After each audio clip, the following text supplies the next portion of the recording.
अलबेले किस्सों की दास्तां के सिलसिले शुरू हुए, बनके कहानियां कहानियां।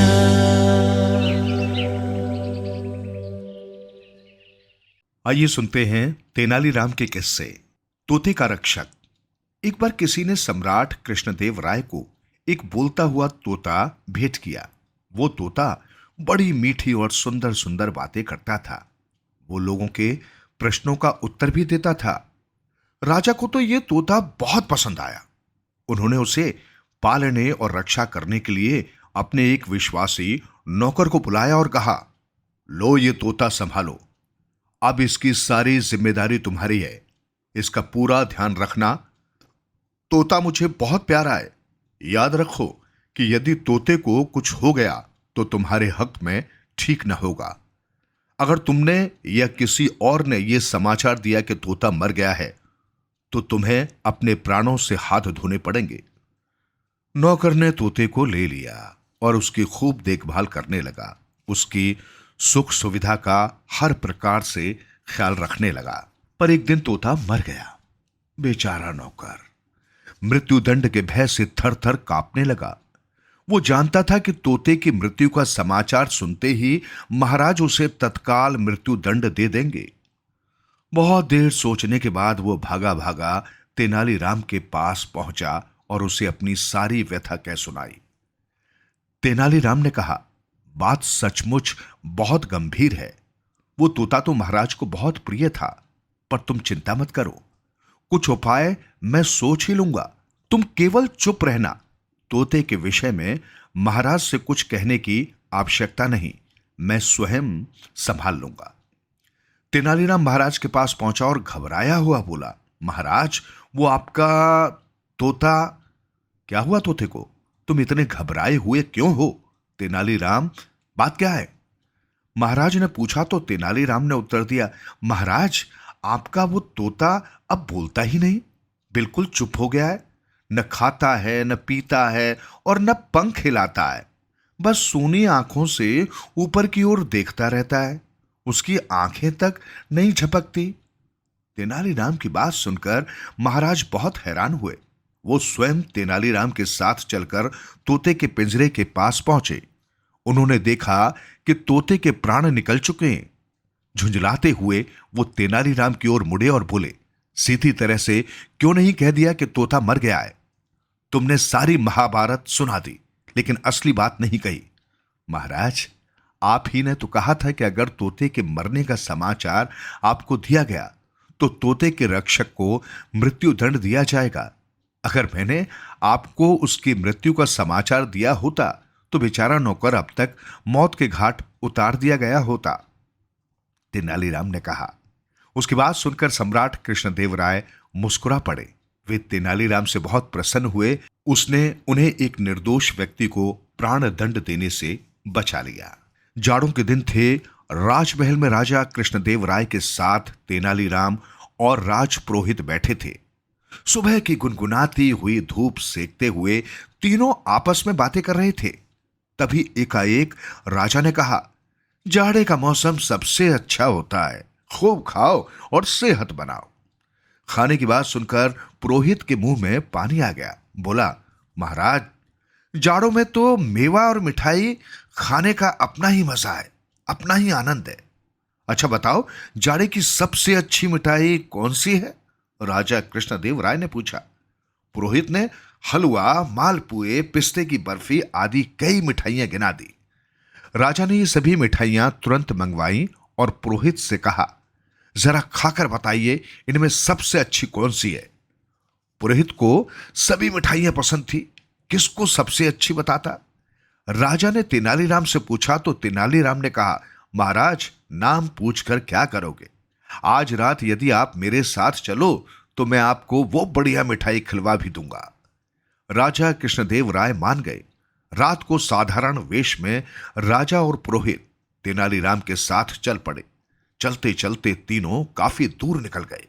एक जगह दो तीन आदमी अलाव के सामने बैठे बातों में खोए थे। वे तीनों भी वहां रुक गए। इस वेश में वे उन्हें न पहचान पाए। पास से कोल्हू चल रहा था। तेनालीराम उधर गए और कुछ पैसे देकर गरम गरम गुड़ ले आए। अंधेरे में राजा और पुरोहित को थोड़ा थोड़ा गुड़ देकर बोले, लीजिए खाइए, जाड़े की असली मिठाई। राजा ने गरम गरम गुड़ खाया तो उसे बड़ा स्वादिष्ट लगा। बोले, वाह, कितनी बढ़िया मिठाई है, यहां अंधेरे में कहां से? तभी तेनालीराम ने एक जगह पड़ी पत्तियों को उठाकर अलाव जलाया और बोला, महाराज, ये गुड़ है। गुड़ और इतना स्वादिष्ट? हाँ महाराज, जाड़ों में असली स्वाद गरम चीज में रहता है। ये गुड़ गरम है, इसलिए स्वादिष्ट है। ये सुनकर राजा मुस्कुरा दिए। पुरोहित अब भी चुप था।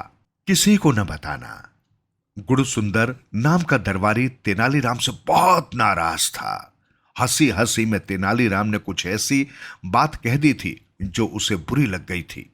मन ही मन वो तेनालीराम से बदला लेने की योजना बनाया करता था। क्योंकि राजगुरु भी तेनालीराम से नाराज रहता था, इसलिए राजगुरु और गुड़सुंदर में दोस्ती हो गई। गुड़सुंदर को यह बात बुरी लगती थी कि राजा हर समय तेनालीराम की प्रशंसा किया करते थे। वो राजा को भी बुरा भला कहता था। तेनालीराम को इसका पता था। एक बार सुंदर और राजगुरु दोनों ने मिलकर राजा से तेनालीराम की बहुत बुराई की और कहा, महाराज, तेनालीराम पीठ पीछे आपकी बुराई करने से नहीं चूकता। महाराज को विश्वास तो नहीं हुआ, लेकिन फिर भी उन्होंने तेनालीराम से पूछा, क्या तुम सचमुच मेरे लिए गलत शब्द कहा करते हो? तेनालीराम सारी बात समझ गया और बोला, महाराज, आपके इस प्रश्न का उत्तर मैं आपको आज रात दूंगा, पर आपको मेरे साथ चलना होगा। अंधेरा होने पर तेनालीराम राजा को लेकर राजगुरु के घर के पिछवाड़े पहुंचा और दोनों खिड़की के पास खड़े हो गए। अंदर राजगुरु और गुड़सुंदर बातें कर रहे थे। हमारे महाराज भी बस कानों के कच्चे हैं। अब तक तेनालीराम जो कहता रहा वो उसे सच मानते रहे। आज हम दोनों ने जो कहा वो सच मान लिया, कहकर गुड़सुंदर हंस पड़ा। उसने राजा को लेकर और भी उल्टी सीधी बातें की। राजगुरु कुछ नहीं बोला, लेकिन उसने अपने दोस्त की बातें काटी भी नहीं। राजा ने अपने कानों से सब सुना। तब तेनालीराम बोला, महाराज, अब तो आपको अपने सवाल का जवाब मिल गया। हां तेनालीराम, पर राजगुरु के लिए हमारे मन में अब भी सम्मान है। लगता है तुमसे ईर्ष्या के कारण राजगुरु भटक गए हैं और गलत आदमी की दोस्ती में फंस गए हैं। जैसे भी हो, तुम्हें इस गुड़सुंदर के जाल से राजगुरु को निकालना होगा। राजा बोले तो तेनालीराम ने कहा, आप चिंता मत कीजिए, ये कोई मुश्किल काम नहीं है, बस कुछ दिनों तक इंतजार करना पड़ेगा। कुछ दिन बाद तेनालीराम ने एक दावत दी। उसमें राजा कृष्णदेव राय भी पधारे, सभी दरबारी भी थे और राजगुरु और गुड़सुंदर भी थे। तेनालीराम ने राजगुरु की विशेष आवभगत की। बड़ी देर तक गपशप चलती रही। एकाएक तेनालीराम ने अपना मुंह गुड़सुंदर के कान के पास ले जाकर कुछ कहा। उस समय तेनालीराम की निगाह राजगुरु पर टिकी थी। जो तेनालीराम ने कहा वो गुड़सुंदर की समझ में ना आया, क्योंकि तेनालीराम ने यूं ही कुछ ऊट पटांग शब्द कहे थे। फिर जरा जोर से कहा, मैंने तुमसे जो कुछ कहा है किसी को बताना नहीं। राजगुरु ने तेनालीराम को गुड़सुंदर के कान में बातें करते देखकर समझा कि अवश्य ही उसके विषय में कोई बात कही है। राजगुरु ने गुड़सुंदर से पूछा, क्या क्या कह रहा था तेनालीराम? कुछ नहीं, मेरे कान में उसने कुछ कहा तो, परंतु मेरी समझ में ना आया कि उसने क्या कहा। गुड़सुंदर ने कंधे उचकाकर कहा। राजगुरु ने सोचा, गुड़सुंदर मुझसे असली बात छुपा रहा है। दोस्त होकर भी वो ऐसा करे तो वो दोस्ती किस काम की? अवश्य ही तेनालीराम और वो मेरा मजाक उड़ाते होंगे। मैं तो समझता था कि गुड़सुंदर मेरा दोस्त है। उसके बाद राजगुरु ने गुड़सुंदर से बातें करना और मिलना जुलना बंद कर दिया। दोनों की दोस्ती कुछ ही दिनों में बीती हुई कहानी बनकर रह गई। राजा ने तेनालीराम से कहा, सचमुच मुश्किलों को सुलझाने में तुम्हारा कोई जोड़ नहीं। ऐसा काम किया है तुमने कि सांप भी मर गया और लाठी भी नहीं टूटी। सम्राट कृष्णदेव राय जब उड़ीसा पर विजय प्राप्त करके लौटे तो पूरे विजयनगर में हर्ष उल्लास छा गया। महीनों विजय समारोह चलता रहा। उड़ीसा विजय के उपलक्ष्य में राजा ने सीमा पर विजय स्तंभ का निर्माण कराया। अपने ढंग का अनूठा था वो विजय स्तंभ। विभिन्न देशों के शिल्प को उसमें एक साथ देखा जा सकता था। एक दिन जब तेनालीराम छुट्टी पर था तो महाराज उस शिल्पी की भूरी भूरी प्रशंसा कर रहे थे। अंत में सम्राट ने शिल्पी से पूछा, तुम्हारे निश्चित पारिश्रमिक के अतिरिक्त भी हम तुम्हें कुछ न कुछ देना चाहते हैं, जो मांगना है मांग लो। प्रधान शिल्पी ने सर झुकाकर उत्तर दिया, कृपा निधान, आपने मेरे शिल्प की इतनी प्रशंसा कर दी है कि अब कुछ भी मांगने को शेष नहीं रहा, बस आपकी कृपा चाहिए। लेकिन सम्राट चाहते थे कि शिल्पी कुछ अवश्य मांगे। फिर राज दरबारी भी शिल्पी से कहने लगे, जब महाराज तुम्हें स्वयं इनाम देना चाहते हैं तो तुम मना क्यों करते हो? स्वाभिमानी शिल्पी ने बहुत सोच विचार करके अपने औजारों का बड़ा बड़ा थैला खाली किया और सम्राट के आगे रखता हुआ बोला, यदि महाराज मुझे कुछ देना ही चाहते हैं तो फिर इस झोले को संसार की बहुमूल्य वस्तु से भर दें। सम्राट ने चकित होकर मंत्री की ओर देखा। मंत्री स्वयं शिल्पी की मांग पर चकित था। उसने सेनापति की ओर देखा। सेनापति सोच रहा था, संसार की सबसे बहुमूल्य कौन सी वस्तु हो सकती है। उसने पुरोहित की ओर देखा। पुरोहित सिर झुकाए बैठा फर्श पर उंगलियां चला रहा था। सम्राट जब निर्णय न कर पाए तो उन्होंने शिल्पी से पूछा, क्या तुम्हारे इस झोले को हीरों से भर दें? हीरे से भी बहुमूल्य कोई न कोई वस्तु हो सकती है महाराज, शिल्पी ने कहा। सम्राट की समझ में न आया तो उन्होंने तेनालीराम को बुलाने के लिए अपने एक सेवक को भेजा। कुछ ही देर में सेवक तेनालीराम को साथ लेकर दरबार में आ गया। सम्राट कृष्णदेव राय ने तेनालीराम से पूछा, तेनालीराम, संसार की सबसे बहुमूल्य वस्तु कौन सी है? तेनालीराम ने सेवक से रास्ते में ही सारी जानकारी ले ली थी। वो गंभीर चेहरा बनाकर बोला, ये उस व्यक्ति पर निर्भर है जिसको वो वस्तु चाहिए।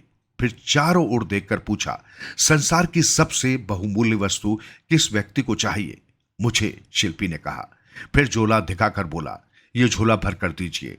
मिल जाएगी, तेनालीराम बोला। झोला मेरे पास लेकर आओ। शिल्पी झोला उठाकर तेनालीराम की ओर बढ़ा तो सारे दरबार में शांति छा गई। सभी उत्सुक थे कि देखें तेनालीराम शिल्पी के झोले में क्या देता है। तेनालीराम ने शिल्पी के हाथ से झोला लिया, उसे खोलकर 2-3 बार ऊपर नीचे किया, फिर उसका मुंह बांधकर शिल्पी को लौटाते हुए कहा, ये लो, मैंने संसार की सबसे बहुमूल्य वस्तु से तुम्हारे इस झोले को भर दिया है। शिल्पी प्रसन्न हो उठा। उसने मुंह बांधा झोला उठाया, सम्राट को प्रणाम कर दरबार से चला गया। सभी दरबारियों ने चैन की सांस ली। शिल्पी के जाने के बाद सम्राट कृष्णदेव राय ने तेनालीराम से पूछा, तुमने झोले में तो कोई वस्तु भरी ही नहीं, फिर शिल्पी चला क्यों गया? तेनालीराम हाथ जोड़कर बोला, अन्नदाता, आपने देखा नहीं, मैंने झोले में हवा भरी थी। हवा संसार की सबसे बहुमूल्य वस्तु है। उसके बिना न धरती पर कोई प्राणी रह सकता है, न आग जल सकती है, न पानी बह सकता है। कलाकारों के लिए तो हवा और भी बहुमूल्य है। उनकी कला को हवा न दी जाए तो वो मर जाए। सम्राट कृष्णदेव राय ने तेनालीराम की पीठ थपथपाते हुए अपने गले की स्वर्णमाला उसके गले में डाल दी।